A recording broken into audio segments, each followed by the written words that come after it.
Bismillahirrahmanirrahim. Assalamualaikum warahmatullahi wabarakatuh.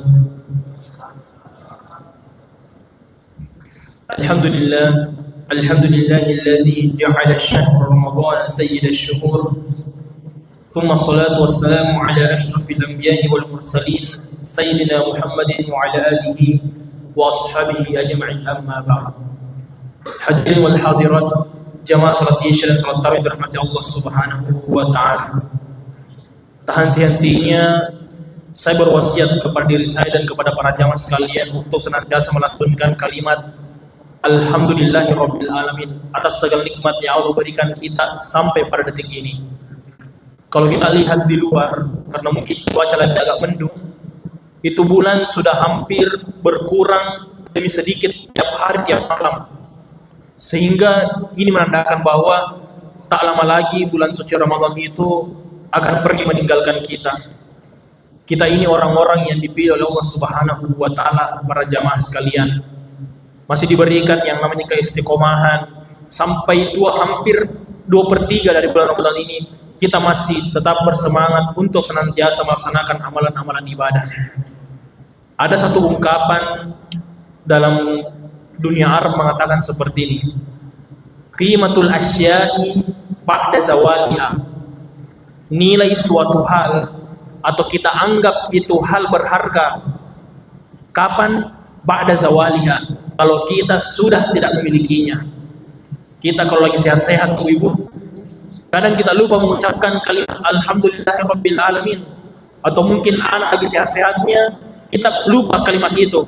Kapan kita rasa bahwa sehat itu nikmat yang begitu luar biasa?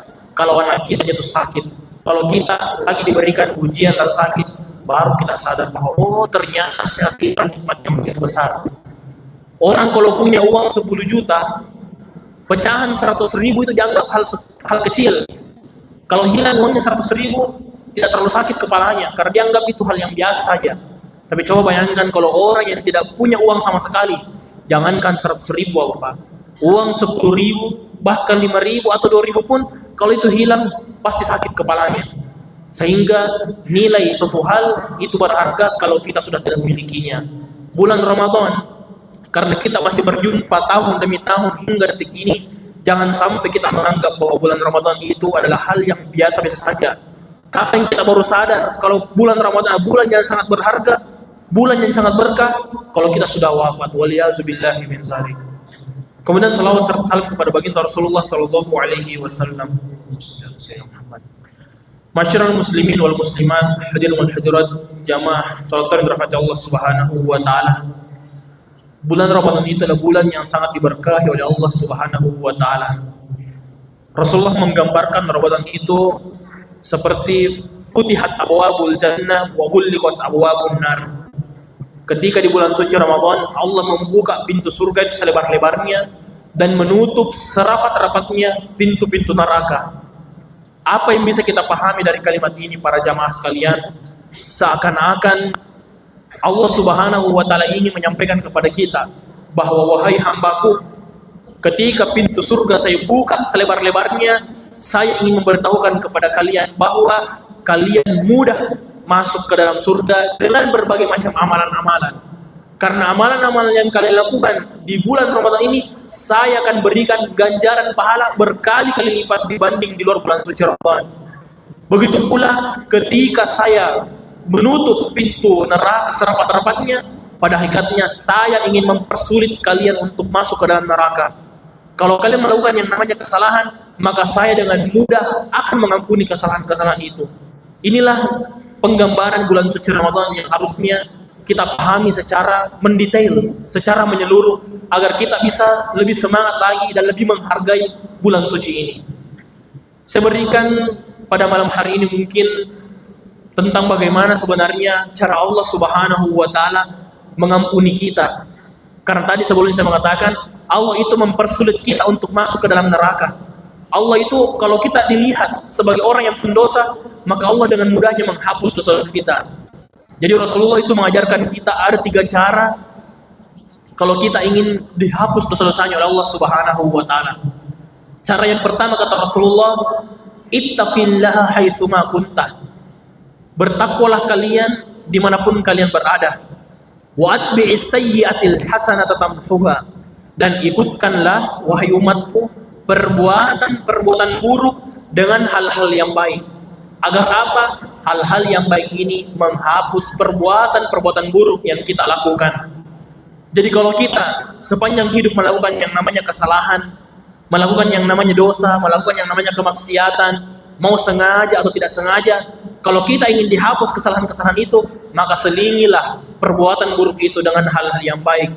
Jangan kita lupa sholat, jangan kita lupa untuk melaksanakan puasa, kita senantiasa bersedekah meskipun kita sering bohong, kita selalu melakukan yang namanya zikir kepada Allah Subhanahu wa Ta'ala, mengucapkan salawat meskipun pada saat yang sama kita melakukan yang namanya dosa. Mengapa demikian? Karena jangan sampai satu amalan kebaikan kita para jamaah sekalian itu bisa menghapus dosa-dosa yang kita lakukan. Karena pada hakikatnya kita manusia ini adalah orang yang pasti salah, orang yang melakukan yang namanya kesalahan, orang yang melakukan yang namanya dosa, dan itu wajar. Tapi sebaik-baik orang yang melakukan kesalahan adalah orang-orang yang mengucapkan kalimat istighfar dan kalimat taubat itu sendiri.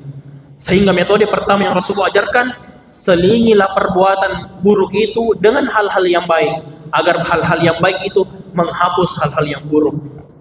Kemudian bentuk kedua dari cara Allah mengampuni kita kata Rasulullah adalah idza kathurat dzunubul abdi, dalam suatu hadis.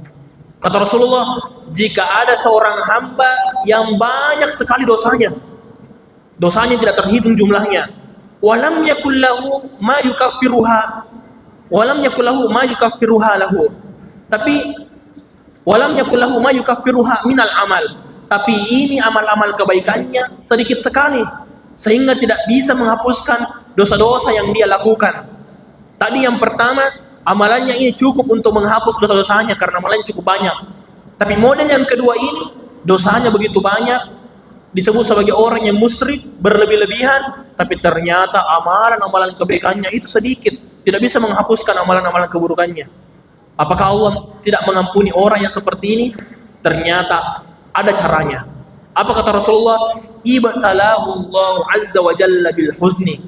Kalau ada orang Bapak yang dia banyak dosa-dosanya, kemudian sedikit amalan kebaikannya untuk menutupi dosa-dosanya, Allah menurunkan yang namanya suatu kesedihan dalam hatinya, menurunkan yang namanya musibah, yang mana dengan musibah itu, itulah yang menghapus dosa-dosanya. Jadi kalau dalam satu fase kehidupan, tiba-tiba kita diberikan musibah, diberikan ujian, lantas kita mengatakan, tiba-tiba hanya ini ujian, saya tidak menyangka bahwa saya mendapatkan ujian seberat ini sehingga hati saya menjadi galau, perasaan saya menjadi merana, hati saya menjadi sedih. Maka itulah salah satu cara Allah Subhanahu wa Ta'ala menggugurkan dosa-dosa kita. Jadi kalau kita diberikan musibah, diberikan yang namanya suatu ujian, hal yang wajar kalau kita bersedih. Tapi di balik kesedihan itu kita harus berpikir bahwa inilah salah satu cara Allah Subhanahu wa Ta'ala menghilangkan dosa-dosa saya, sehingga kita tidak perlu berkecil hati. Nah, ini model yang kedua. Model yang ketiga, dalam suatu riwayat Rasulullah SAW menyampaikan suatu metode yang mana ini sangat indah kalau kita pahami baik-baik. Ini riwayat Bapak-bapak, ibu-ibu, kalau kita pahami betul-betul, kita ingat baik-baik sampai kita wafat, ini bisa meningkatkan motivasi kita untuk masuk ke dalam surga Allah Subhanahu wa Ta'ala dengan cara yang sangat mudah. Apa kata Allah Subhanahu wa Ta'ala dalam hadis qudsi? Kata Allah seperti ini. Ya bani Adam, wahai hambaku. Jadi kita dipanggil, diseru oleh Allah Subhanahu wa Ta'ala. Innaka ma da'autani wa rajautani ghafartu laka ma kana fika. Selama engkau berdoa kepadaku, selama engkau memohon yang namanya rahmatku, saya akan mengampuni seluruh dosa yang ada pada dirimu. Jadi apa syarat kalau kita mau diampuni dosanya? Kita senantiasa berdoa, senantiasa memohon yang namanya rahmatnya. Kenapa berdoa ini menjadi penting para jamaah? Karena inilah yang menjadi salah satu simbol tertinggi orang mengaku sebagai hambanya Allah. Orang kalau jarang berdoa, itu tandanya dia tidak mau melibatkan Allah Subhanahu wa Ta'ala dalam segala aktivitasnya. Kalau dia sedih, tidak mau meminta kepada Allah, tidak butuh Allah. Kalau dia senang, dia tidak mau mengingat Allah Subhanahu wa taala. Berarti termasuk orang-orang yang sombong. Sehingga kalau ada orang yang kalau dia mendapatkan musibah, dia langsung teringat kepada Allah Subhanahu wa taala. Kalau dia dalam keadaan senang, dia langsung mengingat Allah Subhanahu wa taala. Pada hakikatnya kalau ada orang yang begini modelnya, itulah ciri-ciri orang yang menempatkan Allah Subhanahu wa taala di dalam hatinya, dalam kedudukan yang tertinggi. Saya berikan contoh seperti ini. Coba kita bayangkan ada seorang anak-anak, tiba-tiba anak-anak ini pas naik sepeda jatuh dari sepedanya, berdarah lututnya. Kira-kira siapa yang dia panggil pertama pas berdarah lututnya? Ibunya. Kalau dia mendapatkan hadiah di sekolahnya gara-gara menang suatu perlombaan atau pertandingan, sampai ke rumah siapa yang dia kasih tahu pertama? Bapaknya. Kenapa orang tuanya yang pertama kali kasih tahu? Karena inilah sosok yang paling penting dalam hidupnya. Sehingga kalau dia bersedih, kalau dia bahagia, dia ingin menyampaikannya kepada orang tuanya. Begitu juga seorang hamba. Kalau dia menempatkan Allah Subhanahu wa taala dalam hatinya, dalam kedudukan yang tertinggi, dalam keadaan sedih, pertama pasti dia ingat Allah. Dalam keadaan senang, dia langsung mengucapkan kalimat alhamdulillahirabbil alamin. Sehingga syaratnya kalau kita mengampuni dosa adalah senantiasa berdoa saja kepada Allah Subhanahu wa taala, apapun doa itu. Kemudian kata Allah, ya bani Adam, wahai hambaku, intalqani, apabila engkau datang untuk menemuiku, sambil mengucapkan kalimat istighfar, bi qurabil ardi khotoya, sambil membawa dosa yang mana dosa itu banyaknya seluas bumi. Bayangkan ini orang datang mengucap kalimat istighfar, tapi dia sambil membawa dosa yang memenuhi bumi dosanya. Apa kata Allah? Laqituka biqurabiha maghfirah. Saya akan datang menemuimu dengan membawa ampunan sebanyak dosa yang kau lakukan. Jadi kalau dosanya ini orang memenuhi bumi, maka begitu juga lah ampunannya Allah kalau kita ikhlas bertaubat kepadanya. Kemudian kata Allah, ba'da alla tusyrika bi syai'an, selama engkau tidak berbuat musyrik kepadaku. Karena musyrik ini Bapak-bapak adalah salah satu-satunya dosa di dalam Al-Quran, di dalam hadis, Allah Subhanahu wa taala tidak akan ampuni sedikit pun. Selain dosa syirik, Allah Subhanahu wa taala akan mengampuninya. Kemudian di kalimat terakhir dari hadis ini, kata Allah Subhanahu wa taala, ya bani Adam, wahai hambaku, intuznib, apabila engkau sengaja melakukan yang namanya dosa, hatta tabalugha dzambaka ana as-sama, yang mana dosamu itu menjulang sampai ke angkasa. Jadi orang yang pertama tadi dosanya itu memenuhi bumi, ini orang kedua dosanya menjulang sampai ke angkasa. Kemudian kata Allah, summa tastaghfiruni, kemudian dia datang memohon ampunan kepada saya. Kata Allah di akhir hadis tersebut, aghfir laka wala ubali, saya akan tetap mengampuninya dan saya tidak akan mempedulikan dosa-dosa yang dia lakukan di masa lalu. Hadirin wal hadirat jamaah dirahmati Allah Subhanahu wa taala, inilah 3 model yang Rasulullah senantiasa ajarkan kepada kita. Poin terakhir yang bisa saya sampaikan adalah jangan kita pernah berputus asa pada rahmat Allah Subhanahu wa taala. Kalau ada dosa yang kita lakukan, mau dosa itu dosa yang sangat besar sekalipun, jangan sekali-kali kita mengatakan Allah Subhanahu wa taala tidak mau mengampuni dosa kita. Itu asmaul husnanya Allah para jamaah, jumlahnya 99. Arti maha pengampun itu ada 2. Satu Al-Ghafur, satu Al-Ghaffar. Apa bedanya? Al-Ghafur itu satu dosa yang dia lakukan, tapi ribuan dosa yang lain dia lakukan, Allah ampuni. Kalau Al-Ghaffar bagaimana? Satu dosa yang dia lakukan, tapi satu dosa ini ribuan kali dia ulang, Allah juga tetap akan mengampuninya. Jadi kalau ada orang yang mengatakan Allah tidak akan mengampuni saya, Allah jauh dari saya, Allah tidak mau melihat saya, pada hakikatnya dia mengurangi atau menghilangkan asmaul husnanya Allah menjadi 97. Apakah ini baik? Tentu tidak. Jadi inilah mungkin yang bisa sampaikan ini. Semoga dengan poin-poin ini kita bisa senantiasa mengucapkan kalimat astagfirullahalazim, agar apa? Keluar dari bulan suci Ramadan, dosa-dosa kita insyaallah